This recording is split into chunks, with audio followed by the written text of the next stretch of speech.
We have got to have courage. If we do not have the courage to change this, and I mean change, no longer we will make do with whatever they decide we can have. That's no longer enough. I'm going towards death. I don't want to realize that I've been here for 70 years and nothing has been accomplished. I look at your poster, health care for all. Do you really think they're going to let you do that? They've already bombarded what Mr. Obama has tried to bring to Washington. It's not going to happen. Well, you know what? We've got to push and push and push, because in the end, when the people take to the streets and they demand it, there is going to be so much pressure. Something is going to have to give, and it may come in the states first. You know, in California, the Sheila Kuehl's bill, health care for all, single-payer health care, that passed the state legislature and went all the way to the governor's desk. And it was Schwarzenegger who vetoed that legislation. So we're hoping that when he leaves, and it won't be soon enough, we will have a Democratic governor who will sign that bill. I think a lot of people still, as much as we're in despair, they don't know what to do, and they're not informed. They vote against their best interest. And I think that we need to go out and table and inform them that this is that health care for all is for you. Single payer for all is for you. And I do think that we have institutions that are questionable. It's questionable when we have shares of stock in a company, you know, all these financial institutions. What do they produce? Right? They don't produce any food. They don't produce any health care. They don't produce any education. It's just money circulating, and some of it on margin, like I said, for people who are buying stock, they don't even have the money for it. And sometimes they're buying it in hopes that it will go down. It's crazy. We need real wealth, not bogus wealth. I'm Rose Quinn. And this Sunday on Channel 4, they had Mr. McCain on telling us why we ought not to prosecute these people. What did he say? What did he say? Well, it would make a bad precedent, you understand? Because if this administration chooses to prosecute past administration, there will be another administration in front of this one prosecuting them. The domino theory, I believe, is what he was trying to talk about. Nevertheless, nobody's going to pay. No one will be held accountable, and there are people dying out. Today, there is a little call to action that we should appoint a special prosecutor to investigate Cheney's practices involving torture. We don't know exactly what happened. We just know that suddenly the CIA has come forward and said, you know what? There were other things going on that we have not been appraised of. And they are really bad. So we can imagine.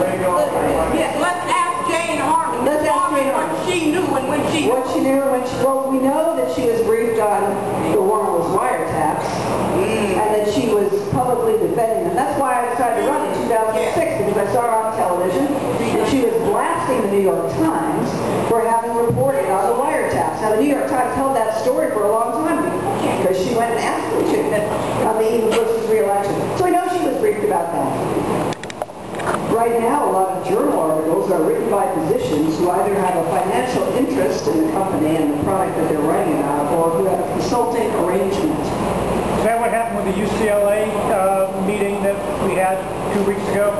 Tell us about it. Well, there was a doctor, a professor at UCLA, who seemed to be advocating for HCAN, but he also probably was getting grant money in order to... We're wondering. We don't know. Yeah, but that's what we wonder.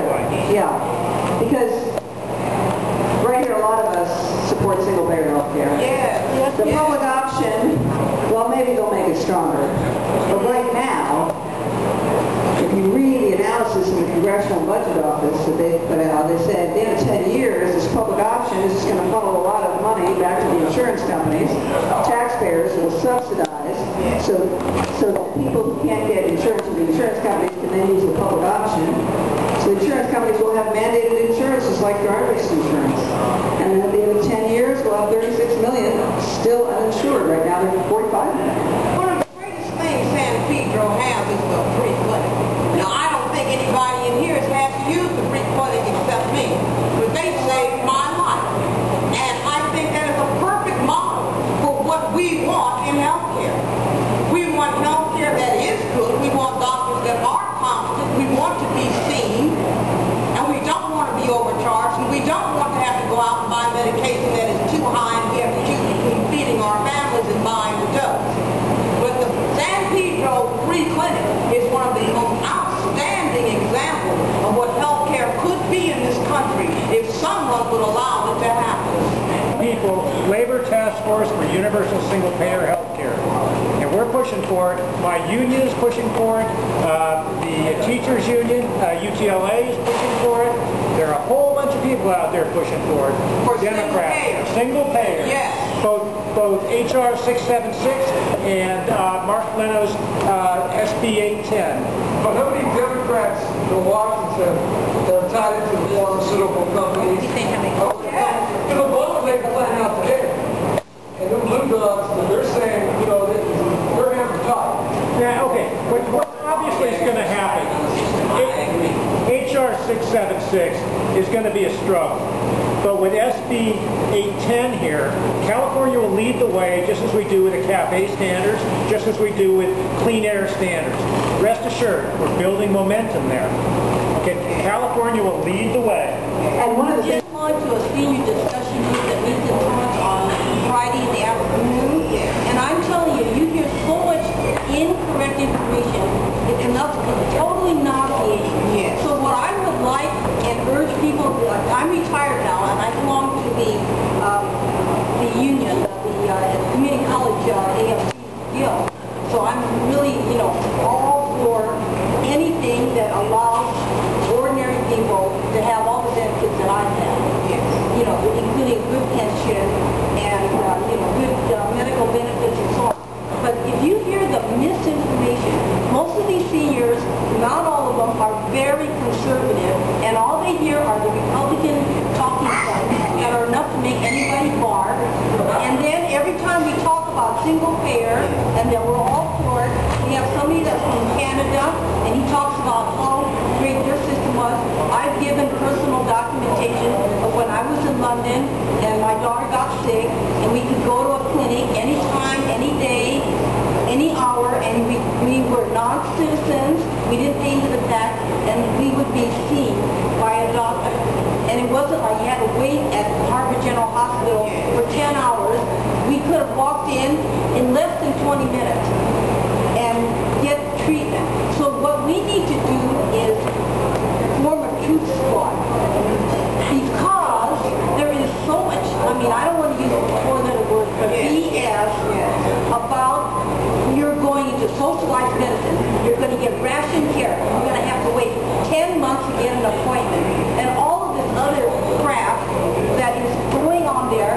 And there's this one man who's an old fart, I'm just willing to say that much, he's an old fart, and he and I are on the opposite side every time, and I said, he said, well, it's going to be socialized medicine, you're not going to get any doctor's appointment forever, and you're going to die before you even make a doctor's appointment. So there's got to be a truth squad that goes out I agree, yeah, that's a good idea.